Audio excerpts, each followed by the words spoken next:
কোরআনুল কারীমের মধ্যে আছে। আল্লাহ তাআলা বলছে মানুষের নফস, মানুষের মনের চাহিদা প্রচন্ড বেশি, সারাক্ষণ মানুষকে গুনাহের প্রতি আদেশ করে, গুনাহের প্রতি, গুনাহের প্রতি। নফস মানুষের মনের চাহিদা মানুষকে বার বার বার বার গুনাহ করতে আগ্রহী করে। এজন্য চোখ নামাইতে ভিন নারী থেকে দিল বলে কম, তাকাইতে বলে বেশি। সবাই আমরা কল্পনা করে দেখি, মনে যেন ভেতর থেকে কে যেন বলতেছে দেখো দেখো, দেখবি না, আর একটু দেখে ফেল, কিন্তু দেখবা না, সাবধান, আল্লাহ তাআলা দেখতেছেন, আল্লাহ তাআলা হিসাব রাখছেন, ডানে বামে ফেরেশতা লিখতেছে, হাসরের ময়দানে বিচার হবে। এই কথাটা মনে করানো ভিতর থেকে, এটা কম, এটা কম। এজন্য আল্লাহ তাআলা বলছেন মানুষের মনের চাহিদা মানুষকে গুনার প্রতি বেশি ধাবিত করে, গুনাহের প্রতি। এজন্য দয়া করে ছেলেরা, নওজোয়ান, বাঁচতে হলে চেষ্টা করতে হবে। আর যদি বলো ঠিক আছে হুজুর আমি আমার আখিরাত বলতে কিছু বুঝি না, মৃত্যু, কবর, পরবর্তী জীবন, এটা বলতে আমার কোনো কিছু নাই, বুঝ নাই, আমি এটা চাইও না, আমি ফেরাউন নমরুদের মতো, হামান কারুনের মতো শুধু দুনিয়া ভোগ করতে চাই, তো ঠিক আছে চলো, দুনিয়ায় চলো। বাকি কথা হইল কোরআনুল কারীমের মধ্যে আল্লাহ তাআলা বলছে দুনিয়া বান্দা যতই চাক, আমি বরাদ্দ যে দূর রাখছি ও দূরে নিব। তোমার আব্বা চেষ্টা করেও, তোমার 14 গোষ্ঠী চেষ্টা করেও এর চাইতে বেশি দিতে পারে। ওইটুকু দুনিয়ায় মিলবে যেটুকু আল্লাহ লিখে রাখছে, ফাঁকি দিয়া আখিরাতটা বরবাদ করে দিবে। যত নারী দেখছো অত নারী কোনো তোমার জীবনে মিলবে না। যত সম্পদের লোভ করছো, টাকার যত প্রয়োজন মনে করো, এত টাকা কোনো মিলবে না। এক একজনের মনের যত চাহিদা, যত কিছু আকাঙ্ক্ষা, সব আকাঙ্ক্ষা পূরণ হয় না, এটাই স্বাভাবিক। আরো ধনী হলো, আরো সম্পদশালী হলো, তাহলে লাভ হইল কি? আর আল্লাহকেও ভুলে গেলাম, আখিরাতকেও ভুলে গেলাম, আল্লাহর ইবাদতকেও ভুলে গেলাম। এখান দিয়ে মনের ইচ্ছা মতো তো সব পাইলাম না, আমার চাহিদা মতো তো সব মিলল না। দুনিয়া তো আমার ওইটুকুই মিলল যেটুকু আল্লাহ লিখে রাখছে। আজ্জালনা লাহু ফিহা মা নাশাউ লিমান নুরিদু। আল্লাহ বলছে যতজন দুনিয়া চায় আমি সকলকে দুনিয়া দেই না, আমি যে কয়জনকে চাই ওই কয়জনকে দেই। এবং যতজন দুনিয়া যেটুকু চায় আমি অতটুকু দেই না, আমি আল্লাহ যেটুকু চাই অতটুকু দেই,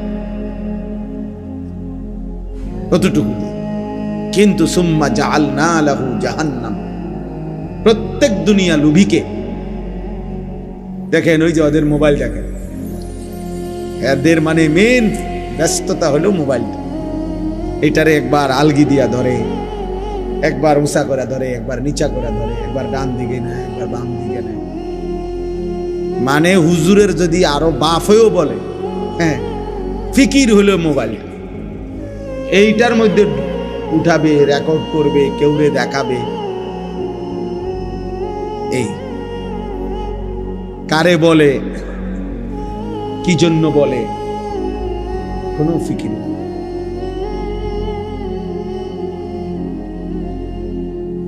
এটাই আমার জীবনের বড় আফসোস। আমি সব সময় বেশি আফসোস করি, মানুষ তো মাঝে মধ্যে একটু স্থির হয়, মানুষ তো একেবারে মাতাল লোকও তো মানুষে মাঝে মধ্যে তালাইয়ে যে নেশা করে, নেশাখোর, সেও তো 24 ঘন্টা নেশা করে না, মাঝে মাঝে তার নেশার ঘোর কাটে, স্বাভাবিক হয়। যখন আবার নেশা করে তখন হয়তো মাতাল হয়। কিন্তু নেশা মুক্ত অবস্থায় তো কিছু সময় স্থির থাকে,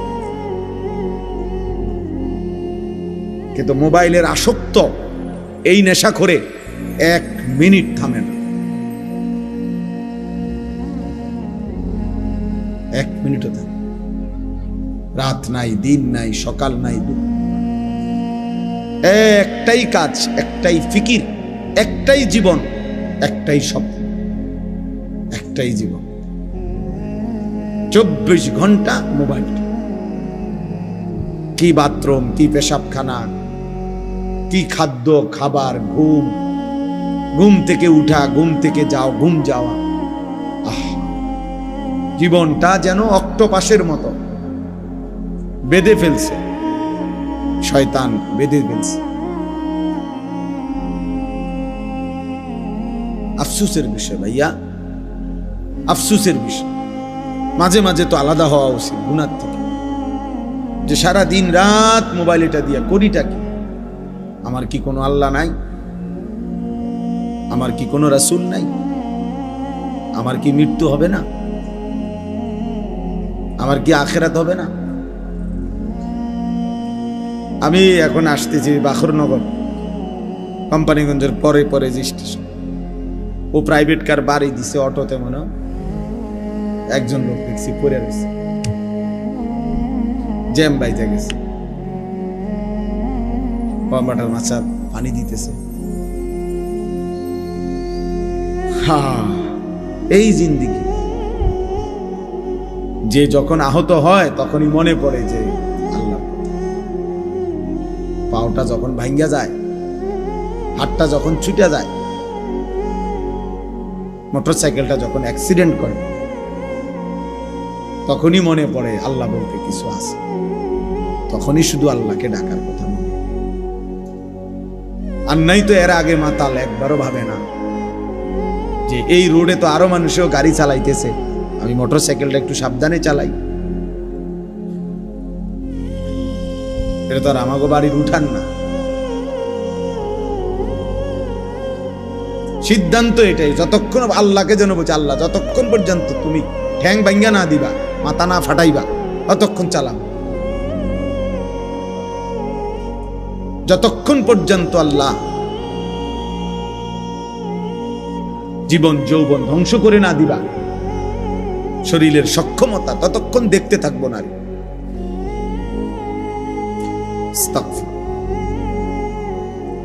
এজন্য দোস্ত এটা ভাবা উচিত, বাবারাও ভাবা উচিত, সবাই আমরা ভাবা উচিত। 24 ঘন্টা 2 জিনিস আমাদের বিরুদ্ধে লেগে থাকে।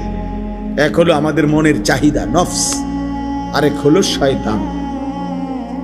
বাহিরে থেকে শয়তান, ভেতরে থেকে নফস। এই 2 শত্রু আল্লাহ আমাদের বিরুদ্ধে লাগায় রাখছে। আর বলছেন এই 2 শত্রুকে পরাজিত করে তোমাকে বিজয়ী হইতে হবে, এরপরে জান্নাত। জান্নাত এটা মামুলি না।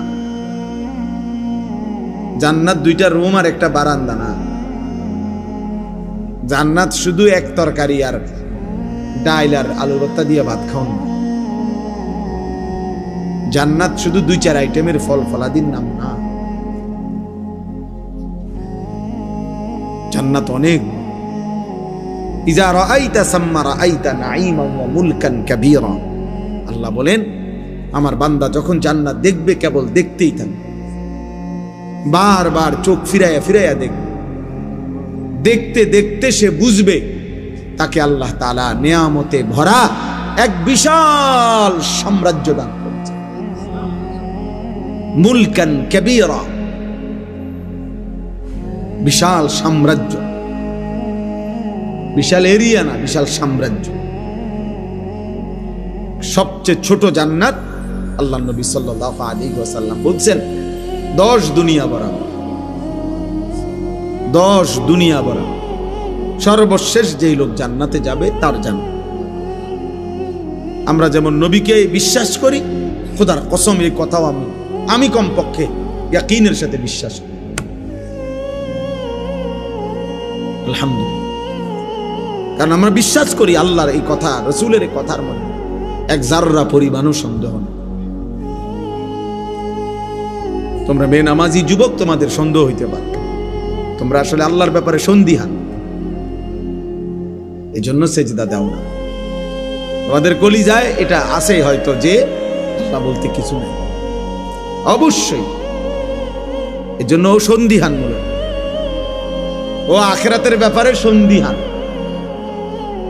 ও নবীজির এই কথাগুলোর ব্যাপারে তার সন্দেহ আছে। এই জন্য সে স্বাভাবিকভাবে হাসি খুশি মুডে ঠান্ডা মাথায় নামাজও পড়ে না, সেজদাও দেয় না, অনবরত গুনাহ করছে, গুনাহ করছে, গুনাহ করছে। আস্তাগফিরুল্লাহ। নাইতো তো কমপক্ষে একটা যুদ্ধ করতো। গুনাহ আমার নাই, আমি বলি নাই, আমি কোনো বেহেশতের থেকে আইছি না, এখন আসছি ক্যান্টনমেন্ট থেকে। বুঝেন নাই কথা? আমি কোনো বেহেশতের থেকে আইছি না, গুনাহ আমার নাই, আমি এটা বলি নাই। কিন্তু এটা কেমন গুনাহ যে 24 ঘন্টা, 24 বছর, 12 বছর, 10 বছর, 1 বছর এক তালে, এক রঙে, এক ঢঙ্গে গুনাহ। এটা কি ধরনের নাফরমান ভাই? এত গাদ্দার, এত চূড়ান্ত বেয়াদব, এত নিকৃষ্ট বেয়াদব, এত হাইওয়ান, এত চতুষ্পদ জন্তু, যে গুনাহকে স্বাভাবিক বানায় নিছে। মিথ্যা বলে প্রতিদিন, চুরি করে প্রতিদিন, নারী দেখে প্রতিদিন, জিনা ব্যভিচারের দৃশ্য দেখে প্রতিদিন, সুদ খায় প্রতিদিন, ওজনে কম দেয় প্রতিদিন, কাস্টমারকে ঠকায় প্রতিদিন, হালাল হারামের কোনো পার্থক্য নাই প্রতিদিন, বিড়ি সিগারেট খায় প্রতিদিন, নাচ গান টেলিভিশন নর্তকী দেখে প্রতিদিন, কথায় কথায় গালি দেয় প্রতিদিন, ফজরের নামাজ পড়ে না প্রতিদিন। এই কি সাধারণ পাপী মনে করছেন? তো সীমা লঙ্ঘনকারী, এত সীমা লঙ্ঘনকারী, এত বেয়াদব, এত গাদ্দার। এই জন্য হাদিসে আছে, আল্লাহর নবী সাল্লাল্লাহু আলাইহি ওয়াসাল্লাম বলছেন, কুল্লু উম্মতি মুআফান ইল্লাল মুজাহিরিন।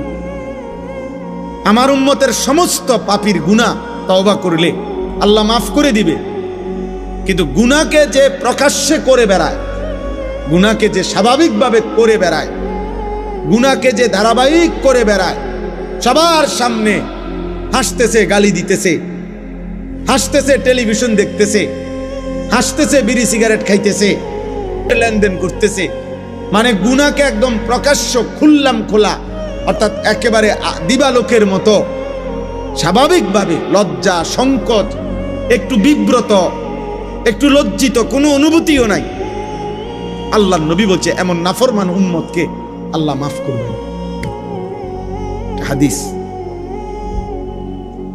এটা হাদিস।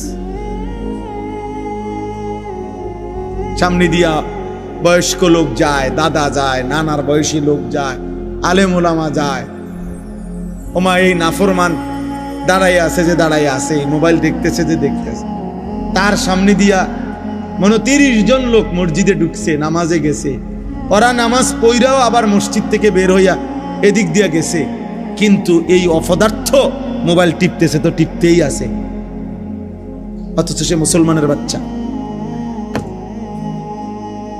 এই তো গাদ্দার না? কথা বলেন না, এই গাদ্দার না?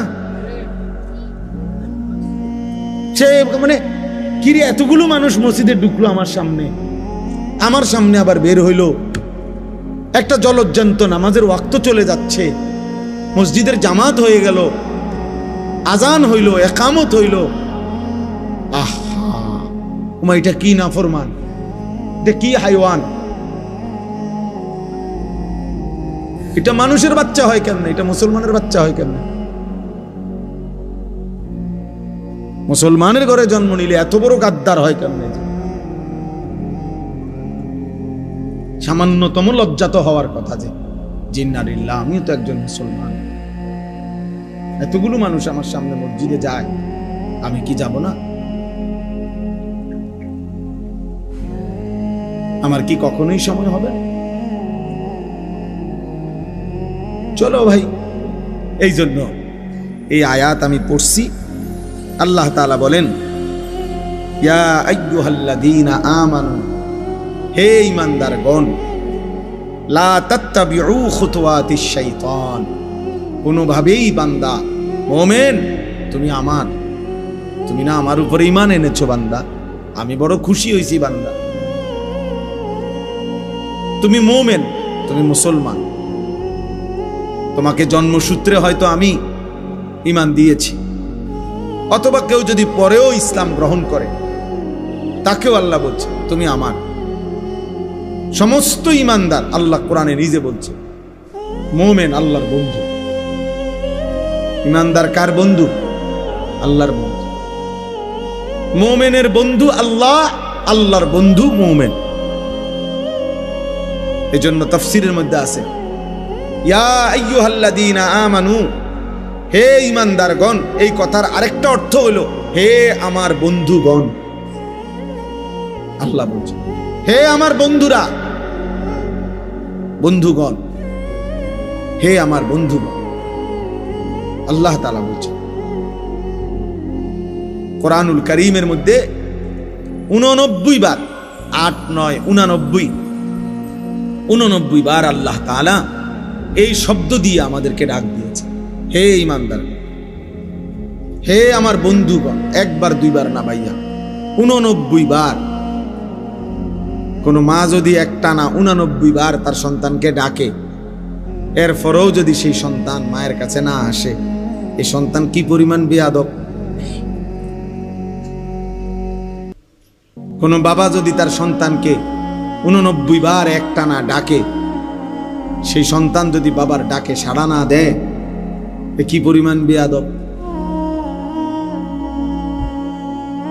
তো আল্লাহ তাআলা রব, মহান মালিক, আমার সৃষ্টিকর্তা, আমার শরীরের প্রতিটা বিন্দু বিন্দু যার ইশারায় এক সেকেন্ডের নিরাপত্তা, আমাদের বেঁচে থাকার অধিকার, সুস্থতা, স্বাভাবিকতা আল্লাহর দেওয়া। প্রতিনিয়ত যারা অ্যাক্সিডেন্ট হয়, কেউ কি নিজের ইচ্ছায় অ্যাক্সিডেন্ট হয়? কথা বলেন না। প্রতিনিয়ত যারা মারা যায়, তারা কি নিজের ইচ্ছায় মারা যায়? তাই আল্লাহ তাআলা যখন তার নিরাপত্তার চাদর সরিয়ে নেয়, 1 সেকেন্ডের জন্য